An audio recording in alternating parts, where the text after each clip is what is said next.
Good morning to all of you. आज हम बात करेंगे सोशलाइजेशन थ्योरी के बारे में। सोशलाइजेशन थ्योरी क्या है? सबसे पहले जानते हैं meaning of socialisation. The process of learning to behave in a way that is acceptable to the society. एक ऐसा व्यवहार करने की ऐसी प्रक्रिया को सीखना जो कि समाज द्वारा एक्सेप्ट हो, वो सोशलाइजेशन कहलाता है। इसे हम लर्न ऑफ मोल्डिंग भी कह सकते हैं, यानी अपने आप को समाज के अनुसार ढालना, सीखना। Further definition: the act of adapting behavior to the norms of a culture or society is called socialization. एक ऐसा व्यवहार अडॉप्ट करना जो कि सोसाइटी और कल्चर द्वारा एक्सेप्टेबल हो, सोशलाइजेशन कहलाता है। ऑक्सफोर्ड ने भी इसे इस प्रकार से बताया है कि सोसाइटी के बने नियमों का पालन करना या कुछ नया क्रिएट करना जो कि समाज में एक्सेप्टेबल हो। अब बात आती है थ्योरीज ऑफ सोशलाइजेशन की। सोशलाइजेशन थ्योरी क्या है? सोशलाइजेशन थ्योरी जो है वो दो तरीके से बताई गई है, based on biological self and based on social self, यानी सामाजिक आत्मन पर आधारित और जैविक आत्मन पर आधारित। सामाजिक आत्मन पर जो आधारित थ्योरी है वो चार अलग अलग सोशलॉजिस्ट ने दी है, जिनमें से सबसे पहले थ्योरी है ड्यूर्कीम की, उसके बाद है फूले की, फिर है मीड्स की theory, then Freud theory of socialisation. इसी प्रकार से जैविक आत्मन पर जो थ्योरी दी गई है वो कुछ प्रिंसिपल पर बेस्ड है, जैसे principle of transmission, principle of enforcement, principle of modelling, principle of oral guidance, principle of reciprocity and principle of conformity. अब बात आती है सबसे पहले सोशलाइजेशन थ्योरी की, विच इज गिवन बाय दुर्कीम। दुर्कीम की जो सोशलाइजेशन थ्योरी है उसको कलेक्टिव रिप्रेजेंटेशन थ्योरी के नाम से भी जाना जाता है। Durkheim theory it is also known as collective representation theory. ये जो थ्योरी है वो इसमें क्या होता है, beliefs, ideas and feelings, concepts shared by all members. जितने भी बिलीव्स हैं समाज के, आइडियाज हैं, फीलिंग्स हैं, कॉन्सेप्ट्स हैं, वो सब समाज के ही समस्त मेंबर्स द्वारा एक दूसरे के साथ शेयर किए जाते हैं, जिससे समाजीकरण की प्रक्रिया होती है। नेक्स्ट है दुर्कीम कॉल्ड इट्स कलेक्टिव कॉन्शियसनेस। उसने जो दुर्कीम ने इसे कलेक्टिव कॉन्शियसनेस कहा है, सामूहिक चेतना, एक तरीके से इस प्रक्रिया को। Socialisation influenced by collective representation.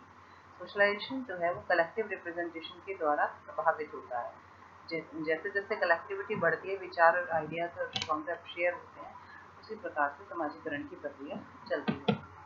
Second theory आती है Cooley's theory of socialisation. Cooley's की जो थ्योरी है समाजीकरण की, वो ये कहती है, Coolidge and the looking glass है। कूली कहता है कि अपने आप को शीशे में यानी दर्पण में देखना, इस तरीके से अपने रिफ्लेक्शन को देखना, समझना। Sense of self is developed from the perceptions of others. व्यक्ति के अपने बारे में जो सेंस है वो दूसरों के परसेप्शन के द्वारा डेवलप होती है through a 3 step process, 3 step की प्रक्रिया के द्वारा। फूले का मानना यह है कि व्यक्ति का जो स्वयं के विषय में विचार है वो दूसरे के परसेप्शन के द्वारा डेवलप होता है। इसमें से प्रोसेस का पहला स्टेप है, we imagine how our personality and appearance will look to other people. हम सोचते हैं कि हमारा जो व्यक्तित्व है या हमारी जो अपीयरेंस है वो दूसरे लोगों को कैसी दिखेगी। सेकंड जो प्रक्रिया है, we imagine how other people जज the appearance and personality we think represent. यानी जिस पर्सनैलिटी के बारे में, यानी हम स्वयं के व्यक्तित्व के बारे में जो सोच रहे हैं, जो दिखा रहे हैं, वो दूसरे लोग उसके विषय में क्या जज करते हैं, क्या सोचते हैं, क्या समझते हैं, या उन्हें वो कैसा दिखता है, या वो वैसा ही है जैसा कि हम पर्सनैलिटी के में अपनी शो कर रहे हैं, या फिर वो कुछ अलग है। इस आधार पर इसने बताया है, इन दोनों प्रक्रियाओं के आधार पर ही वी डेवलप ए कॉन्सेप्ट। व्यक्ति का स्वयं का विचार डेवलप होता है, अपने बारे में धारणा डेवलप होती है, जो कि समाजीकरण की प्रक्रिया में उसे मदद करती है कि समाज की डिमांड क्या है और उसके अंदर क्या है, तो एक तालमेल बनाकर समाजीकरण का प्रोसेस चलता है। थर्ड थ्योरी आती है Mead self consciousness theory. Mead का मानना है कि व्यक्ति स्वयं के बारे में कितना जानता है, अपने बारे में कितना चेतन है। इस आधार पर इसने अपनी थ्योरी बताई है। George Herbert Mead linked the idea of self concept to role taking. उसने अपने विचार को, यानी स्वयं के बारे में जो विचार है, सेल्फ कॉन्सेप्ट को रोल टेकिंग से उसने जोड़ा है। The process by which a person mentally assumes the role of another person. इस इसने कहा है कि एक ऐसी प्रक्रिया जिसमें व्यक्ति अपने आप को दूसरे व्यक्ति की जगह रखकर सोचता है या मानता है in order to understand the world, संसार को समझने के लिए दूसरे लोगों के पॉइंट ऑफ व्यू से, यानी जिस व्यक्ति की जगह रखकर वो खुद को सोच रहा है उसके हिसाब से संसार को समझने का प्रयास करता है। नीड ने सेल्फ को दो तरीके से बताया है, I and me, where I is the subjective element of self. I को उसने कहा है कि सेल्फ का सब्जेक्टिव एलिमेंट है that represents the spontaneous and unique traits of each person, जो प्रत्येक व्यक्ति के जो यूनिक ट्रेट्स हैं, विशेष गुण हैं, विशिष्ट गुण हैं, उनको प्रदर्शित करता है। Me is the subjective element, objective element. Me जो है वो ऑब्जेक्टिव एलिमेंट ऑफ सेल्फ है which is composed of the internalised attitudes and demands of other members of society, जो समाज के दूसरे लोगों द्वारा जो डिमांड्स रखी जाती हैं, उनका जो एटीट्यूड होता है, उसके आधार पर जो व्यक्ति अपने अंदर परिवर्तन लाता है उसे इसने मी कहा है। यानी जो समाज की डिमांड है उनके द्वारा व्यक्ति के अंदर जो अवेयरनेस आती है, वो अपने अंदर जो चेंज लाता है, उसे इसने मी कहा है। तो नीड्स का मानना ये था आई और मी को मिलाकर सेल्फ बनता है, इसके आधार पर समाज की प्रक्रिया चलती रहती है। समाजीकरण की व्यक्ति निरंतर अपने अंदर परिवर्तन लाता रहता है।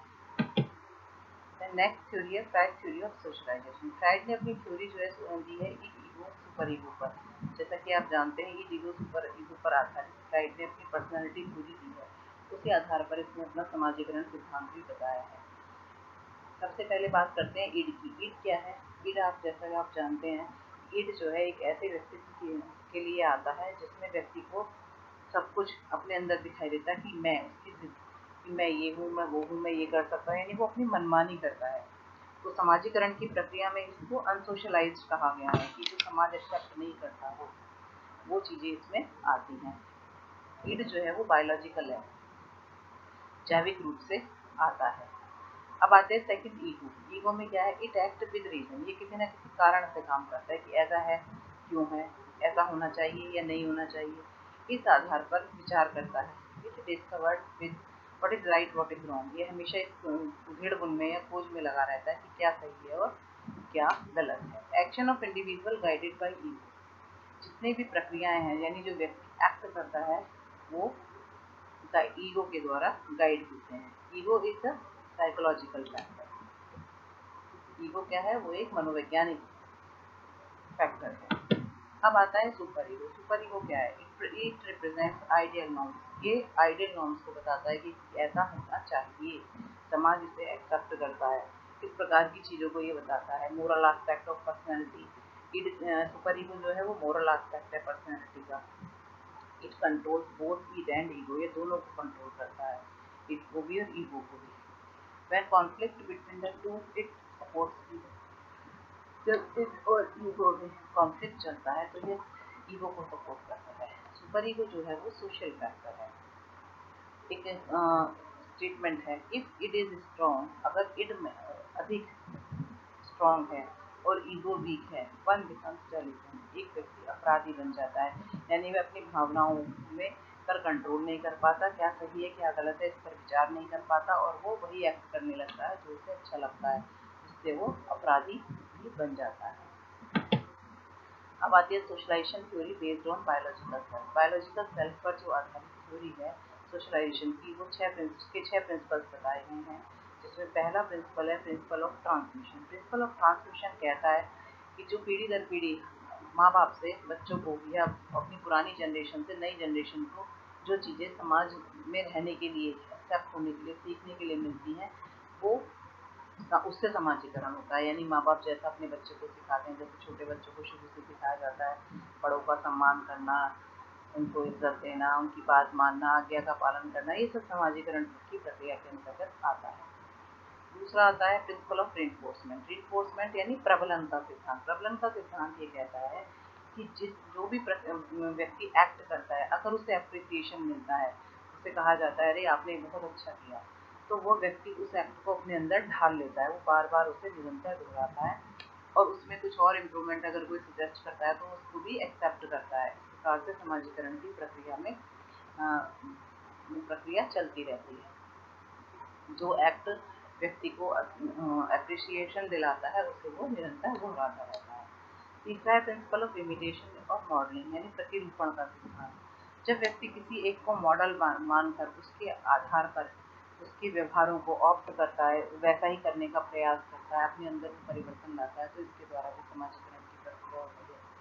प्रिंसिपल ऑफ ओरल गाइडेंस या वर्बल इंस्ट्रक्शन, यानी मुंह से जो बताई गई चीजें हैं उसके आधार पर मौखिक रूप से जो गाइडेंस निर्देशन प्रदान किया जाता है कि ये व्यवहार आपको करना चाहिए, ये सही है, ये गलत है, ये नहीं करना चाहिए, वो सारी चीजें आती हैं प्रिंसिपल ऑफ ओरल गाइडेंस के अंतर्गत। नेक्स्ट आता है प्रिंसिपल ऑफ रेसिप्रोसिटी। रेसिप्रोसिटी का मतलब है पारस्परिकता का सिद्धांत। पारस्परिकता यानी एक दूसरे से रिलेशनशिप, परस्पर उनके आपस में किस प्रकार का व्यवहार है, यानी ये द्विमार्गी प्रतिक्रिया है। इसमें अगर देखा जाए द्विमार्गी प्रक्रिया है जिसमें दोनों साइड से जिन लोगों को समाज और व्यक्ति दोनों ही भाग लेते हैं, दोनों ही एक दूसरे से कुछ ना कुछ सीखते रहते हैं। इसमें ज़्यादातर वर्बल रूल होता है, मौखिक प्रवृत्ति होती है और सामाजिक मांग के बीच प्रतिक्रियाएं चलती रहती हैं, जिसके चलते कभी व्यक्ति समाज से सीखता है और कभी समाज व्यक्ति से सीखता है। उसके बाद लास्ट है principle of compliance. Principle of compliance या इसे कंफॉर्मिटी भी कहते हैं, प्रिंसिपल ऑफ कंफॉर्मिटी। इसमें आता है अनुपालन का सिद्धांत, तो हिंदी में कहेंगे अनुपालन का सिद्धांत। अनुपालन का सिद्धांत ये कहता है कि जो चीज़ें बताई गई हैं कि क्या प्राइमरी है और क्या सेकेंडरी, यानी दो के ऊपर आधारित है, प्राथमिक और द्वितीयक, जिससे समाजीकरण की प्रक्रिया की इसमें व्याख्या की गई है। क्या कुछ ऐसे व्यवहार हैं जो कि प्राथमिक रूप से व्यक्ति के अंदर होने चाहिए और कौन से ऐसे व्यवहार हैं जो द्वितीयक रूप से होने चाहिए, यानी जो जरूरी है वो प्राथमिक रूप में आते हैं और जो किसी में हो सकते हैं किसी में नहीं हो सकते वो द्वितीयक में आते हैं। इन दोनों व्यवहारों की प्रक्रियाओं को मिलाकर ही समाजीकरण की प्रक्रिया